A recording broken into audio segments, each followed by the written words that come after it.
September is National Suicide Prevention Month, a time to share resources and stories in an effort to shed light on a highly stigmatized topic. This month is used to reach out to those affected by suicide, raise awareness, and connect individuals with suicidal ideation to treatment services. The week of September 6th through 12th is National Suicide Prevention Week. It is an annual week-long campaign in the U.S. to inform and engage health professionals and the general public about suicide prevention and warning signs of suicide. If you or someone you love is struggling with depression or thinking about suicide, get help now. The Suicide Hotline is 1-800-273-8255. 1-800-273-TALK. Remember, you matter. Your life matters. Don't let your story in.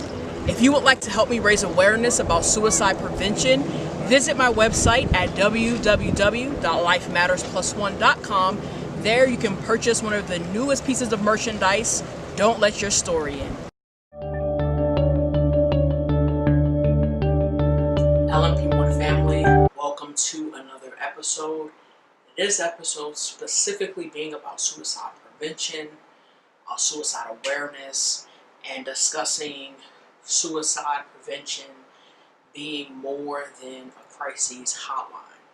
So I want to give a few statistics, some specifically related to suicide during this current pandemic that we're in, and then I'll go into the topic for today.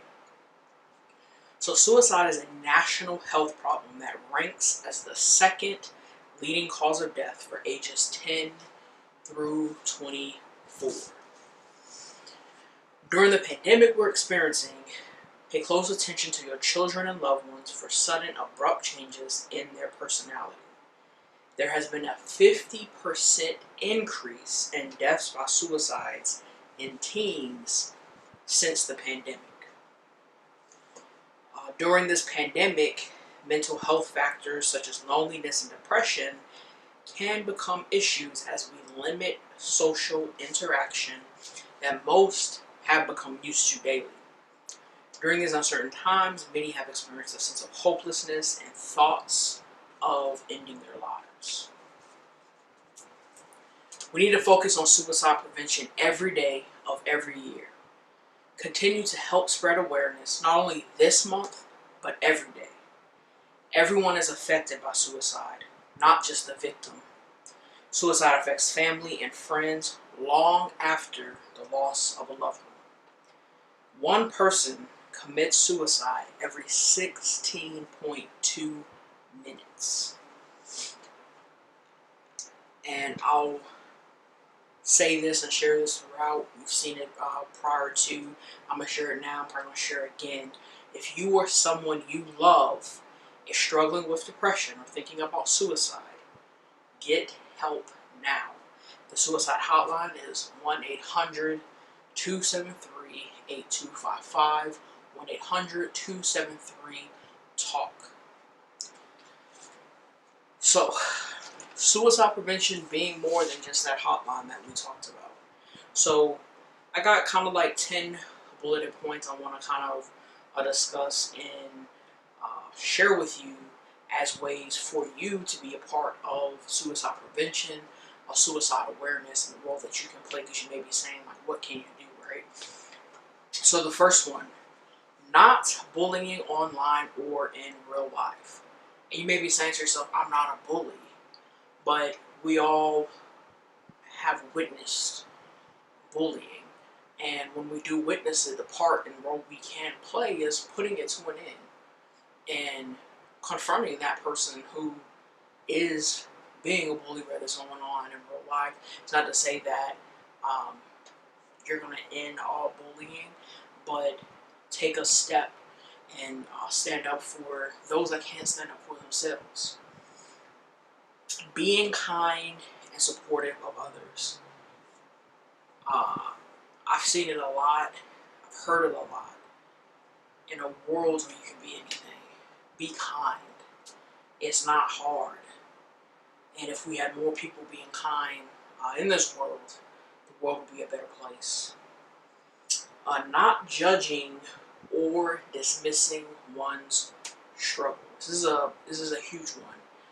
A lot of times people suffer in silence because they, one, feel that they'll be judged by their struggle, or the things that will be told to them about their struggle, and almost invalidate the very thing that they are struggling with. So what you can do is not judge or dismiss someone's struggle. Their struggle is their struggle. And you hearing them and letting them talk about it and embracing it and acknowledging it can go a long way. Accepting depression as a real illness rather than dismissing it as sadness or just a phase. This goes kind of for someone with depression, but those that maybe you're in a relationship with someone who has depression. Maybe it's your child, maybe it's your parent, maybe it's your sibling. Accepting it for what it is and not, thinking it's everything else but that, and that it's gonna pass, it's gonna go away. And it could very well, but we must accept it. It's not my child or my spouse or my sister, my brother, is their mental illness. This is just, they're them, and this is something that is a part of them. Checking in on your loved ones, especially when they've withdrawn or gone quiet, which now can be very important because, we're forced to be apart and not spend as much time together. And even when you may see, you still have to maintain that social distance. And, when you call yourself family, you call yourself friend, you should be able to know when a person is not themselves. And maybe they aren't depressed, or maybe they aren't considering suicide just because they're withdrawn and going quiet, but you just want to check in with them and ensure they know that you're thinking of them, you're there, you support them, and know that they're not alone. Educate yourself about depression and mental health issues in general.